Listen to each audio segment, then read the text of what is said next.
Welcome back to another episode of Advanced RC Adventures.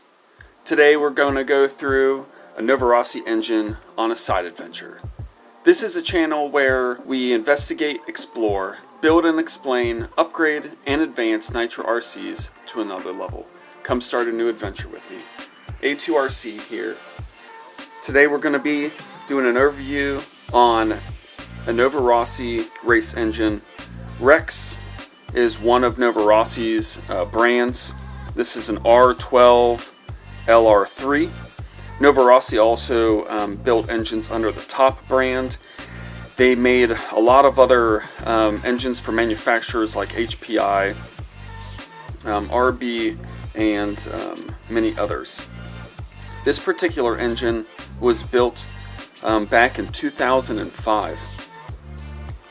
So let's go ahead and open her up and take a look at what we have here.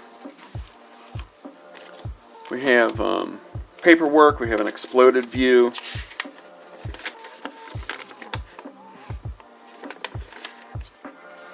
Of the engine, we'll set that to the side. This engine has been broken in before.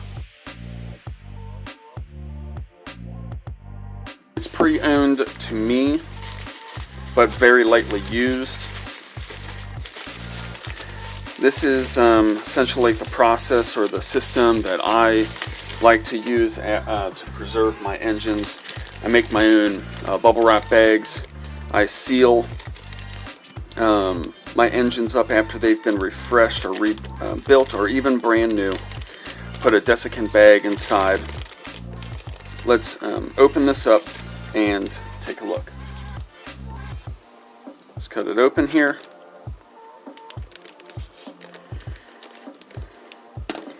After you go through your engines, whether they're brand new or freshly rebuilt or refreshed, you want to have confidence in the next time, there's a desiccant bag, that you go back into it, that it'll be ready and waiting for you. So this is an LR12. This is as I understand it, a long stroke engine. I have a specific built Mugen M12 as well, which is kind of like the sister of this engine. Very, very similar. It has, the M12 has a blue head, but this is labeled as a Rex LR3. That means that it's a 3-port. These are kind of like big sisters of the C12 and K12 series from Novarossi. In a future episode, we will be rebuilding a C12, and you'll notice very similar features. This block actually is a little bit different than the C12. One being that this is a race-specific rear exhaust engine, where the C12 and K12s are side exhaust engines. This particular block is slightly longer than the M12 and the C12s, which denotes from the L, from the LR12. Made in Italy here. We will be opening this up and taking a look at all the internals. Slide carb, SG shaft, and we'll take it one piece at a time and have fun doing it. Now, something a little unique to when you get into the more race style engines for Rossi is the pinch bolt is different. On most of them they are an M6, but on this particular one it's an M7, which makes it a little more unique. The carbs themselves, though, are similar. This is a 2-needle carb. Let's get that pinch bolt off. Let's take a look a little bit at the carb itself. Here's our idle screw adjustment. Here is our ball for the slide. That can be loosened up from a set screw and rotated to whatever position you want. A nice Rex Engines logo. Notice we have no third needle adjustment here on this carb. What's interesting though is on the M12, it is a 3-needle carb. We have our low speed adjustment here on this side. There is a 5.4 millimeter Venturi inside. This particular engine has a standard O-ring on the shank, the base of the carb, but it also has an embedded O-ring down inside of the block itself. Let's take out the pinch bolt. Just get that out of the way. We are in a future episode going to do a full refresh of a carburetor. Take a look at the internals, what we do for the O-rings and seals, so you can see an exploded view of a carburetor and what we have to do to refresh or rebuild one. That's going to be in a later episode. So this is kind of my normal process. We take out the carburetor so that it's easier to hold the engine and go through the process. We're going to go through the back plate, take a look at the inside from the outside in, and then we're going to go ahead and take off the head and take out the sleeve and look at the internals. So this particular Novarossi, and most all of them use flatheads, but this one is a little bit unique. It has I think a J-style Phillips, so a Japanese style Phillips that you can use, but I just use a flathead to take care of these. Now you can replace these flat style or flathead style screws if you so choose. The only thing that I recommend is the screws that you're going to put in, make sure that you measure the diameter of your screws. Some of the lesser expensive screws are not the appropriate size. So this is an M2.5. Notice it is an M2.5. A lot of, like your aftermarket, lesser quality types of screws will measure like 2.3, which is really small. It'll still thread into the 2.5 hole, but with the smaller the diameter, the less grip you'll have on the thread face. So you want to measure your screws and make sure that it's like an M or a 2.4 something and above, just to make sure that you have enough space. I personally like to remove these flathead screws from Novarossi and others and replace them with stainless steel. But you have to make sure that the quality of the bolts and screws that you use are the same quality as the ones that came from the manufacturer, so that when you do get into racing or running the engines, that you know you'll have confidence in all of the hardware that you've replaced. If you don't have the right screw, use the stock screws from the engine if you can.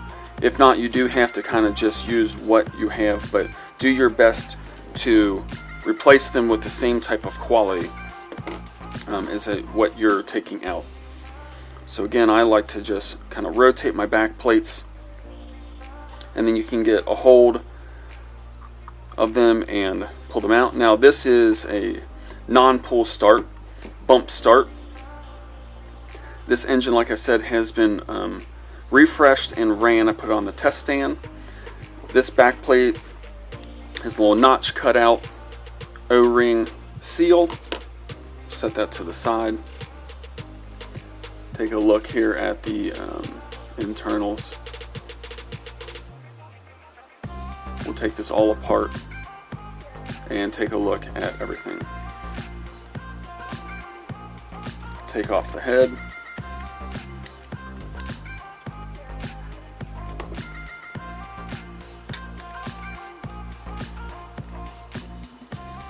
I did replace these head bolts.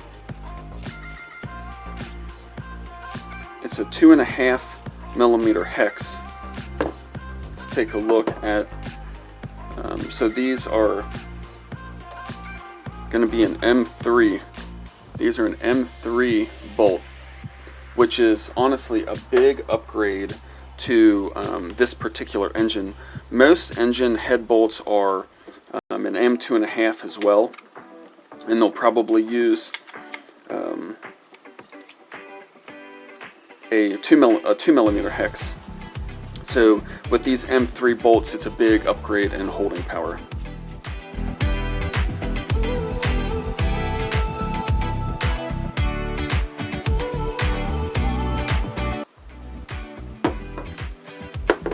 And so let's pop these head bolts out.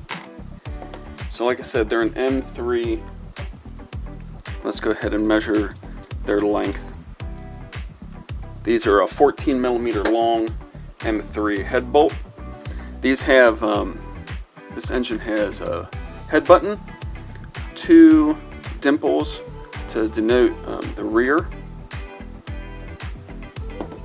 These are a turbo plug engine.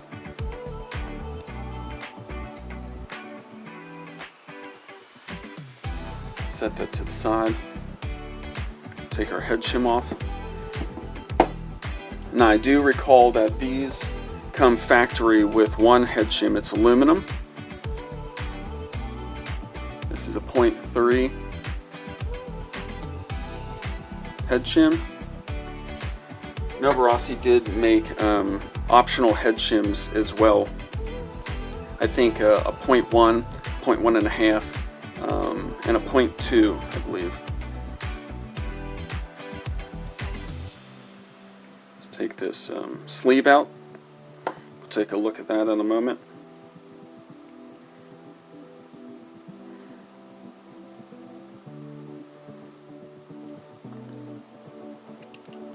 Pop out the piston. So this is a non-captured wrist pin. We've got 1, 2 oil grooves. Relatively nice knife edge on the sides of the rod. Brass bushing on top and bottom. Little skirt cut out there. Bring in our push block here. Pop out our crank. It's a nice big induction window.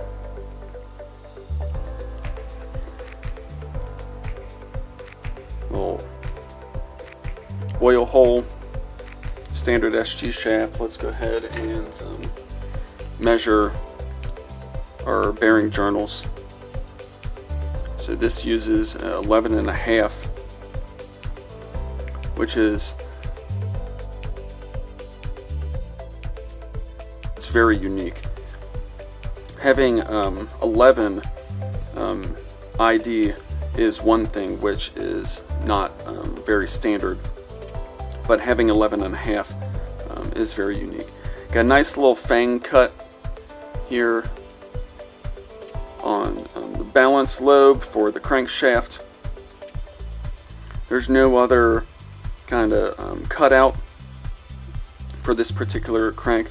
It is drilled but not filled, so it's a little bit of lightweight lightning done to the crankshaft, but not silicone filled.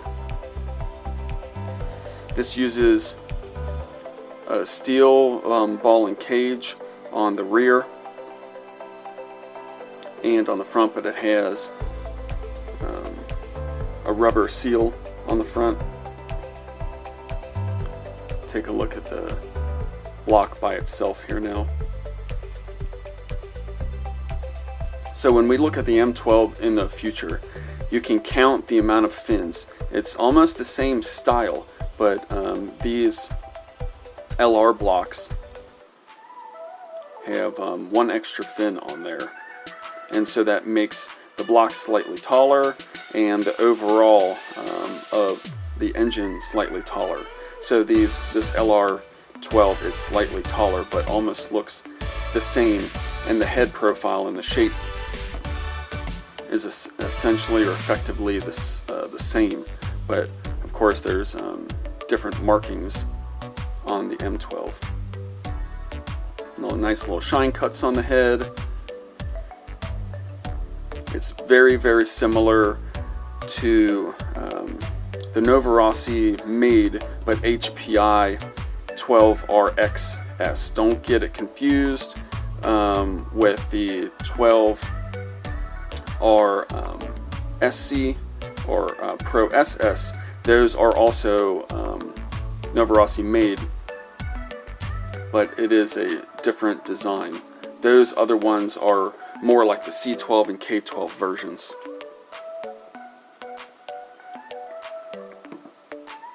So these are relatively unique race engines built on the same type of platform that the C12 and K have, but those are more, I don't want to discredit them and say that they're not powerful or unique. The C12s have 1 horsepower, and I think the HPI Pro 12R SCs have 1.2, which is similar to the K, and they're all side exhaust engines. But these Novarossi engines are great not only to have as vintage engines, but they're super fun to make in the builds for the future. Now on the channel at a later date, this particular engine is going to go on to a Blackmagic G4, what I'm calling the blue build. And there's actually 2 G4 builds. One is a Mongoose, one is a Blackmagic. The Mongoose is getting a different engine that you'll see on another side venture in the future. So let's go ahead and take a look at the sleeve. We have a little dimple for the rear exhaust. We have our transfer port with a small bevel. We have a decent size opening for the boost port with a nice little bevel. Same on the transfer port on this side. You can see from the lack of discoloration on the sleeve that this has not been ran very much. It's only been on the test stand for me after I refreshed it. I probably still will put it through a formal break-in process when it goes on to its final build on that Blackmagic G4 blue build. So thanks for taking the adventure with me on this Novarossi Rex R12 LR3. Feel free to like, share, and subscribe. And if you like anything 10 scale, nitro, especially touring cars, then this is the place to be. And thanks for taking the adventure with me.